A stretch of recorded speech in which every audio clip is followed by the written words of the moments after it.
बात होगी। हम आपका दोस्त रोहित धर्मेंद्र, दोस्तों आज हम बात करने वाले हैं सनराइजर्स हैदराबाद और आरसीबी के बीच खेले गए आईपीएल ड्रीम 11 मैच के बारे में जो कल खेला गया था। बड़ा इंटरेस्टिंग मैच था दोस्तों, बहुत शानदार मैच था। मैच की पूरी जानकारी, पूरा रिव्यू मैं आप लोगों को देने वाला हूँ। लेकिन सबसे पहले आप लोगों को मेरे चैनल को सब्सक्राइब करना है, बेल आइकन को दबाना है, वीडियो को लाइक और शेयर कीजिए। कमेंट सेक्शन में जाकर कोई कमेंट कर सकते हैं तो कमेंट कीजिए। कोई भी सुझाव देना, कुछ भी करना तो आप कर सकते हैं दोस्तों। तो शुरू करते हैं मैच के रिव्यू को। दोस्तों सबसे पहले आरसीबी ने बैटिंग करने का फैसला किया टॉस जीत के, और बड़ा इंटरेस्टिंग और अच्छा था। मैंने अपने मैच नोट्स पर जो अपना पोल डाला था बताया था कि पिच पे घास हरी है, फास्ट बॉलर बेरोजगार हो। लेकिन मैं भी अचंभित हूँ कि ऐसा हो क्या था कि बिल्कुल भी पिच से फास्ट बॉलर कोई मदद नहीं मिली। कुछ भी कहीं भी कैसे भी मदद फास्ट बॉलर के पिच पे नहीं थी। और ये बड़ा ही इंटरेस्टिंग सा विषय हो गया। मतलब जिस पिच पे इतनी हरी घास होने के बावजूद भी फास्ट बॉलर को कोई मदद नहीं मिल रही। शुरुआत देवदत्त पडिक्कल ने की और एरन फिंच ने। दोस्तों एरन फिंच पडिक्कल बन चुके हैं और पडिक्कल एरन फिंच। देवदत्त पडिक्कल ने बहुत शानदार बल्लेबाजी की दोस्तों। पहले मैच में इतना शानदार खेल दिखाया, मैच के चारों तरफ हर एक तरह के शॉट लगा, बहुत शानदार खेल था। और उनका बखूबी साथ दिया एरन फिंच ने, तो बस स्ट्राइक को रोटेट करते रहे। ये बहुत बड़ी चीज़ है दोस्तों। अगर आपका पार्टनर अच्छे लेयर में है, अच्छे लिक में है, तो आपको सबसे बड़ी जरूरत है कि उसका आप साथ देते रहिए, ना कि इसके कि अगर उसने बाउंड्री मारी तो आपकी दूसरी का भी बाउंड्री के लिए जाए, जो आपका टर्न आया तो आप सोचेंगे मैं 6 मार के सारे लोगों की कोशिश करें।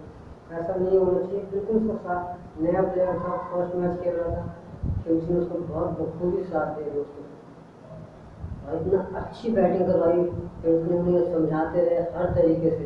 उन्होंने अपनी 50 की फिंच धीरे धीरे खेल रहे थे, पर फिंच भी बहुत ईजली खेल रहे थे। पहले विकेट उनको विजय शंकर ने दिलाई। मैं विजय शंकर के बारे में मैच में पहले बता दिया था कि विजय शंकर एक अच्छी गेंदबाज है। लेकिन मैं हैरान हूँ कि विजय शंकर ने जब विकेट ली तो उसके बावजूद उन्होंने इससे अगला और नहीं दिया। तो आगे की बात ये रही कि आपका ये मिचेल मार्श जो दोनों टीम के बॉलर थे, वो अपने पैर में मोच के कारण चल जा चुके हैं। बड़ा एक दुर्भाग्यपूर्ण थी मिचेल मार्श का। अभी जो इंग्लैंड के खिलाफ सीरीज हुई थी, बहुत शानदार बॉलिंग और बैटिंग से बहुत शानदार टूर रहा था उनका।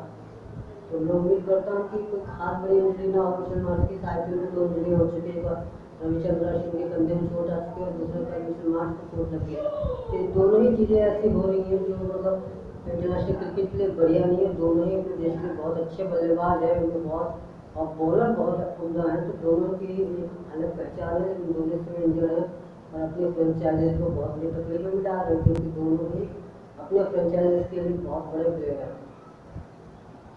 उसके बाद दोस्तों पडिक्कल के आउट होने के बाद विराट कोहली, एरन फिंच भी आउट हुए। उसके बाद एबी डिविलियर्स। विराट कोहली तो खास नहीं करता, लेकिन एबी डिविलियर्स ने अपने नाम के अनुरूप की बैटिंग की। मैच के चारों तरफ हर ओवर में उनका एक चौका था दोस्तों, आप देख सकते हैं मैच में। और जिसलिए उन्हें कहा जाता है 360 डिग्री मारते वही काम किया। अपने क्रीज और अपने पिच के चारों तरफ घूम घूम के उन्होंने शॉट लगा 50+ स्कोर किया और बहुत शानदार नींव रखी है आरसीबी के लिए। और ये इतना बड़ा कार्य किया उन्होंने, बहुत शानदार। आरसीबी की तरफ से ये 2 बल्लेबाज पडिक्कल और वॉर्नर ने बहुत अच्छी बैटिंग की और इसका +160 का प्लस स्कोर किया। और सनराइजर्स हैदराबाद जो अपनी बैटिंग करने आए थे, डेविड वॉर्नर रन आउट हो गए। लेकिन उसके बाद क्रीज पे आपका मनीष पांडे जो कि लय में थे, अच्छा खेल रहे थे।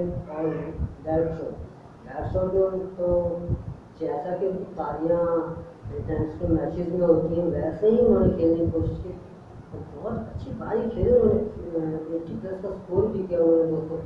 और वो भी मनीष पांडे ने उनको साथ दिया। ऐसा लग रहा था कि कल आरसीबी के बॉलर बेबस नजर आते, पर हाँ एक गलत शॉट, मनीष पांडे का एक गलत शॉट और उसने जुवेल चहल को उनकी विकेट दिलाई। मनीष पांडे ने ओवर द ब्लॉक हिट करने की कोशिश में मिडऑफ में कैच आउट हुए। और आरसीबी की फील्डिंग में कुछ लचर रही, बल्लेबाज फील्डर बॉलिंग करके नहीं जा रहे, एक का कैच है, दूसरा बीच में जा रहा है और वो कैच ड्रॉप कर रहे हैं। तो ये आरसीबी की मैनेजमेंट को देखना पड़ेगा कि बल्ले जो भी फील्डर है दूसरे को कॉल करके जिसकी कैच है या जिसकी तरफ बॉल जा रही है वो इस कैच को या फील्ड करने की कोशिश करे। जिन्होंने चैनल उसी ओवर में एक और विकेट निकाल दी विजय शंकर की पहले बड़ी शानदार रॉन्ग वन गुगली जिसे कहते हैं डाली उन्होंने विजय शंकर 4 खाने से तो बोल्ड हो गए। और ये सबसे बड़ी वजह थी चेल्सी की, उन्होंने मैच को पलट के रख दिया। इन 2 विकेटों से इन्होंने चैनल ने मैच को बिल्कुल पलट के रख दिया। उसके बाद आप मनीष दुबे ने 2 विकेट निकाल ली तो और बैट शो पे आप कब तक पारी मैच पाते हैं वो भी आउट हो गए। तो जहाँ सनराइज हैदराबाद मजबूत हो रही थी लेकिन वहीं यूनुस चहल की गेंदबाजी ने उनको बिल्कुल बिखेर के रख दिया। उनकी बिल्कुल मतलब कि ऐसे एक समय ऐसा लग रहा था कि मनीष पांडे और बैट्समैन की साझेदारी बहुत अच्छी चल रही है और आगे विजय शंकर है चाहे आपका अभिषेक है ये सब बल्लेबाजी थोड़ी बहुत कर सकते हो। ये सनराइज हैदराबाद को बहुत अच्छे तरीके से लीडअप करेंगे मैच को उनकी झोली में डालने पर। आरसीबी के वर्जन चहल और चाहे शिवम दुबे डेयरस्टन अपनी लय में नहीं देखे। लास्ट में भी डेयरस्टन के खाते में जरूर गई जिसे विराट कोहली ने कैच किया लेकिन डेयरस्टन एक बड़े प्लेयर है और मैच के किसी भी समय कभी भी कमबैक कर सकते हैं। आरसीबी की तरफ से देवदत्त ने बहुत शानदार बल्लेबाजी पिंच भी बढ़िया खेले स्थिति की मांग को समझते हुए अच्छी बैटिंग की उन्होंने। आपका एबी डिविलियर्स विराट कोहली भी लय में देखिए 15-20 रन उन्होंने किए तो जिस तरह वो बैटिंग करने आते थे सिचुएशन की डिमांड यही थी कि आप तेज गति से रन बनाए 40 से कम न गए। कुल मिला के सनराइज हैदराबाद हर एक मौके पर कम देखी। आपका भुवनेश्वर कुमार और रशीद खान इन दोनों को कुछ ना कुछ करने की जरूरत है। अपनी बॉलिंग डिपार्टमेंट भुवनेश्वर काफ़ी लंबे समय से एक जिस तरह को डेथ बॉलर है भुवनेश्वर कुमार लेकिन यहाँ कुछ कर नहीं पाए हैं। आपका रशीद खान के भी मैं पिछले मैचेस देख रहा था काफ़ी मैचेस में रशीद खान को सीपीएल में कुछ एक मैचेस खेले लेकिन वो वहाँ अपनी क्षमता के अनुरूप गेंदबाजी नहीं कर पा रहे। वो अपनी विकेट निकाल रहे हैं लेकिन जो उनकी क्षमता है कि मैच को कहीं फंसा दिया मैच आपकी झोली से निकल रहा तो वहाँ से वापस आपकी झोली में कैप्टन की झोली में डाल दो।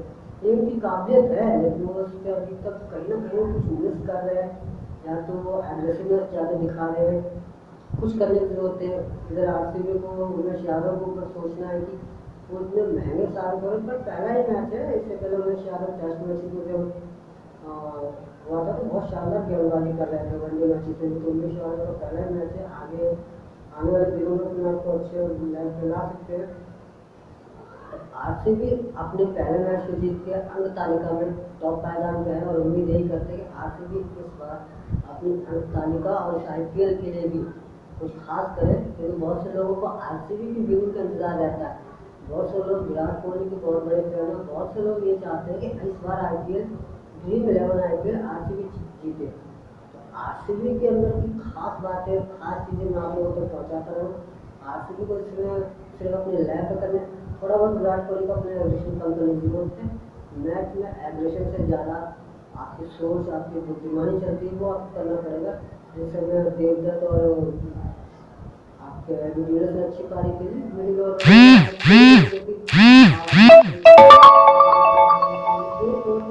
कुछ ऐसे मैनेजमेंट की जरूरत है तो आपको किसी भी सर्विस जोड़ दोगे अच्छी गेंदबाजी बैटिंग भी शुरू परिस्थितियों के हिसाब से ऊपर नीचे कर सकते हैं। तो हम सबको देखने की जरूरत है कि किस पोजीशन में किसको और किस तरीके का काम लेना है। दोस्तों ये था मेरा आरसीबी और सनराइज हैदराबाद के ऊपर रिव्यू।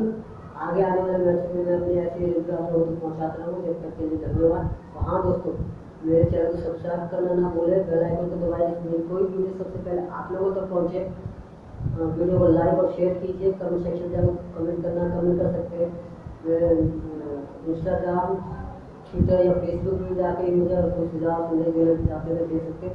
उसका लिंक नीचे डिस्क्रिप्शन में दिया हुआ है और वीडियो पे भी उसकी आईडी चल रही है। दोस्तों तो सेफ रहें सुरक्षित रहें अपना और अपने परिवार का खूब ध्यान रखें। धन्यवाद दोस्तों।